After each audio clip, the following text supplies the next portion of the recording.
திமுக மாணவரணி செயலாளராக இருந்த ராஜீவ்காந்தி மீது 35க்கும் மேற்பட்ட பெண்கள் பாலியல் புகார். அனைவருக்கும் வணக்கம். விழித்தமிழா சேனலை சப்ஸ்கிரைப் ஆதரவளியுங்கள். நாம் தமிழ் கட்சிகளில் பயணித்த ராஜீவ்காந்தி அவர்கள் 2021ஆம் ஆண்டு பிறகு கட்சியிலிருந்து வெளியேறி திமுகவினுடைய கட்சியில் இணைந்தார். திமுக கட்சியில் இணைந்த பிறகு அவருக்கு செய்தி தொடர்பாக அந்த கட்சியில் பங்கேற்றுக் கொண்டார். தொடர்ச்சியாக அந்த கட்சியில் பங்களிப்பதற்கு அவருடைய பேச்சாற்றல்கள் பெறுவதாக இருந்திருக்கிறது என்பது மாற்று கருத்து இல்லை. அவர் சிறந்த பேச்சாளர். நாம் தமிழ் கட்சியில் அவர் பேச்சுக்கள் எல்லாம் மிக சிறப்பாக இருக்கும். அப்படி திமுகவினை கழிவுழி ஊற்றிய பிறகும் திமுக என்ன பண்ணுறது, எனக்கு எதிராக உள்ள யாராக இருந்தாலும் அவர்களை தப்பாக இழுப்பதுதான் வசமிதான் திமுகவுடைய சிறந்த செயல்.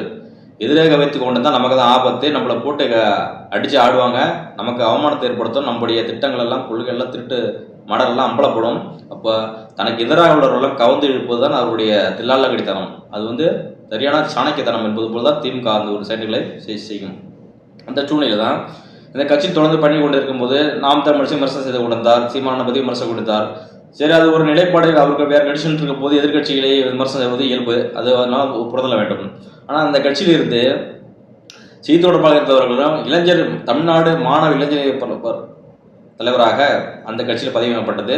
தமிழ்நாடு முழுவதும் பார்த்தீங்கன்னா அவருடைய செல்வாக்கு அதிகரித்தது, மாணவருடைய மத்தியிலே அதிகரித்தது. ஏன்னா அவருடைய சிறப்பாக செயல்படுவார் என்று ஏன்னா அவருடைய ஆற்றல் எல்லாருக்கும் தெரியும்.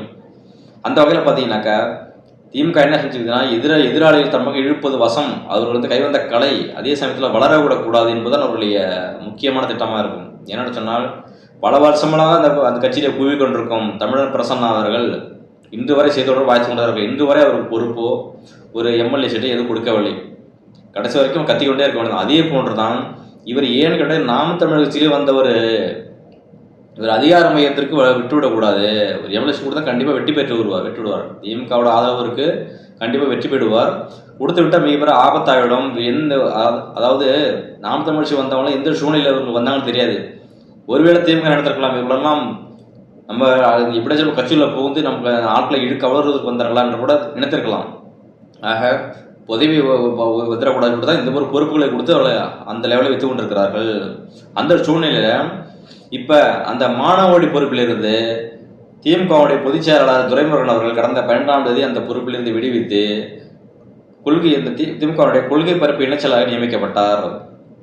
அதுக்கு சமூக ஊடகங்கள் என்ன பண்ணுதுன்னா அவருக்கு என்னாக்கா இவர் எப்படியும் கடைசி வரைக்கும் குப்பை தான் கூட்ட போறாருங்க, அந்த கட்சியில் வரலாம் உனக்கு தெரியும், உங்களுக்கு திமுக அவ்வளோ சீக்கிரம் சீட்டு கொடுத்துடாது, இல்லை பெயிண்ட் கண்டர் எடுத்த மாதிரிலாம் கொடுக்க மாட்டாங்க, அவ்வளோ சீக்கிரம் திமுக வளர விட மாட்டாதுன்னு எல்லாம் சொல்லிக்கிட்டு இருந்தார்கள். இந்த நட கண்டிப்பாக ஒரு சீட்டு கிடையாது, அதில் கொடுக்க மாட்டாங்க. பிரசன்னாக கொடுக்கல, அதே மாதிரி தான் அவர் வச்சிருப்பான்னு சொன்னாங்க. அதே போல் நடந்து வாங்கிவிட்டது. அதேமாரி சமயத்தில் இவர் பேருக்கு நற்பெயரை வந்துடக்கூடாது, அவர் பேர் கலங்க விளைவிக்கணும் என்றாங்க. அதே வேளையில் அவருக்கு இழிவான சொற்களை அவர் மீது பெண்ணை குற்றம் சுமத்த வேண்டும் அப்படிங்கிற நோக்கத்தில் அப்படின்னு ராஜீவ்காந்தி அவர்கள் சொல்லியிருக்கிறார். அது சிலப்படி தான் என்ன பண்ணால் சமீபத்தில் பார்த்தீங்கன்னாக்கா 35 பெண்கள் பாலியல் தொல்லை கொடுத்து கொண்டிருக்கிறார் என்று மேலிடம் தெரிவித்திருக்கிறாங்க. அந்த செய்திகள் பரபரப்பாக ஓடிக்கொண்டிருக்கிறது. அதில் இவர் பலமுறை சொல்லி நிறுத்தவில்லை. இரவு நேரங்களில் பார்த்தீங்கன்னா பெண்களுக்கு நிர்வாகிகளுக்கு தொடர்பு கொண்டு தவறான மெசேஜை போட்டு கொண்டிருக்கிறாரு அப்படின்னு சொல்ல பிறகு இவர் நிறுத்தாதனால தான் இப்போ வெளியே தகவல் நாங்கள் சொல்கிறோம்னு சொல்லிட்டு சொல்கிறாங்க. அப்படி சொல்லுகிறவர்கள் அதற்கு மறுப்பு தெரிவித்திருக்கிறார்.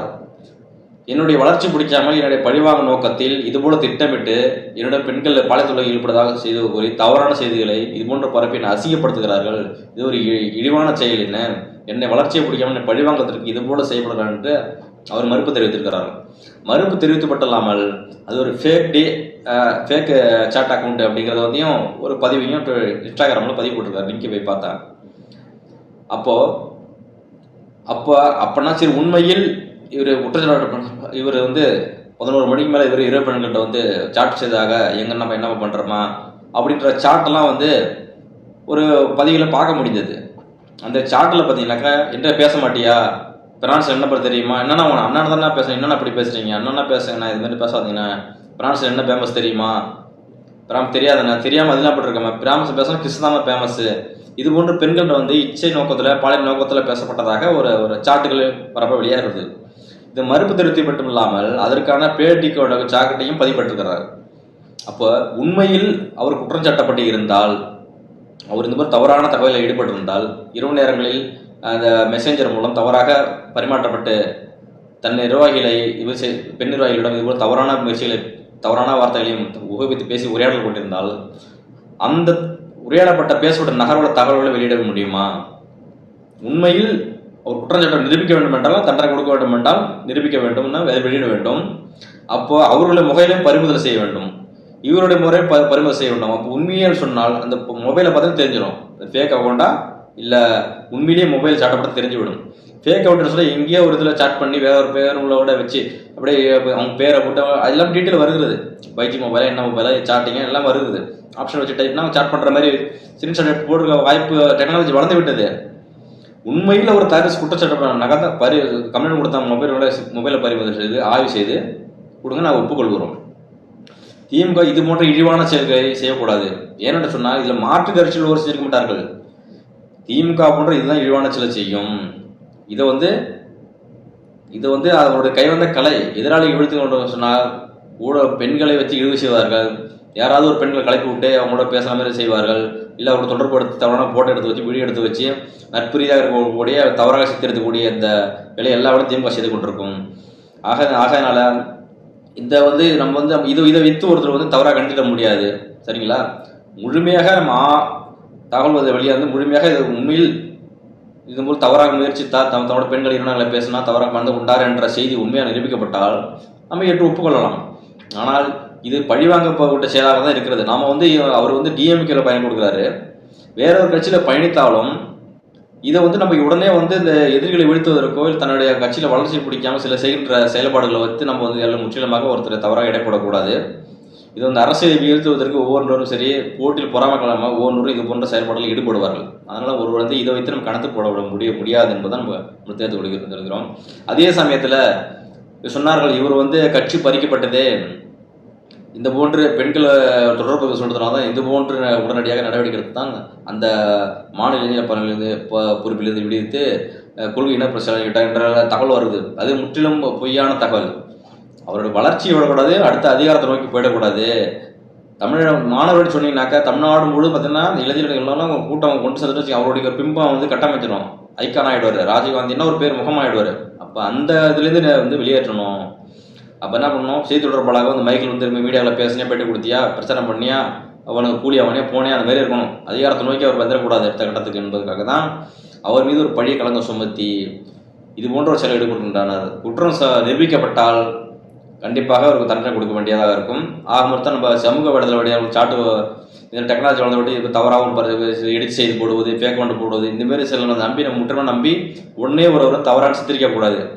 ஏன்னு சொன்னால் நாம் தமிழ்ச்சிக்கு முன்னாடி எப்படி விமர்சனம் பண்ணாரு, திருட்டு கொள்ளைக்கார கூட்டம், கருணாநிதி வருவார், கருணாநிதி ஸ்டாலின் வருவார், ஸ்டாலின் அப்புறம் உதயநிதி என்பதி வருவார், இப்படிலாம் பேசிட்டு வந்தார். சக்கர நற்கால் சதிகாரன் 2 பக்கம் இணைய வைத்துக் கொண்டு உண்ணாவிரதம் எடுத்துக்கொண்டார், ஆனால் 3 வேளை பின்னே உண்டு அப்படிலாம் சரமாரியாக வந்து திமுக பேசினார். அப்படிப்பட்ட ஒருவரை வந்து ஒரு வளர விட்டுருவாங்களா?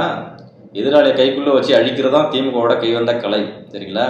அது போல தான் இப்போலாம் நடந்து கொண்டு இருக்குது. எதிராளியில் அதிமுக கட்சியில் பெரிய ஒரு பழைய எம்எல்ஏக்கள்லாம் எல்லாமே அதிமுக கட்சியோட எம்எல்ஏலாம் பார்த்தீங்கன்னா முக்கால்வாசி பேர் எல்லாம் திமுக தான் இருக்கிறாங்க. இப்போ இல்லை செந்தில் பாலாஜி கபூர் வந்தார், வைகை செல்வம் வந்தார்.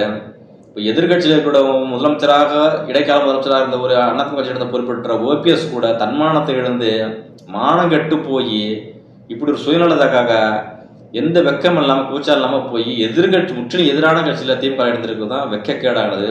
இதே போன்ற அரசியல் சுயநலவாதிகள் அங்கே இருப்பார்கள். எல்லாரும் எதிராளிகளை கவர்ந்திருப்பது தான் திமுக கைவந்த கலை. அதை யாரும் வளர்ச்சி அடைய விட மாட்டார்கள் என்பதை நம்ம வந்து புரிந்து கொள்ளணும். உடனே குற்றம் சுமத்தக்கூடாது யாருன்றது என்பதை நம்ம இந்த காலம் தெரிந்து கொள்கிறோம். ராஜீவ்காந்தி பற்றி வெளிவந்த இந்த சாட்டு பெண்களோட தவறான பேசின அந்த சாட்டில் வெளியே வந்திருக்கு. அதை பற்றி நீங்கள் இருக்கின்ற உங்கள் கருத்துக்களையும் பதிவிடுங்கள்.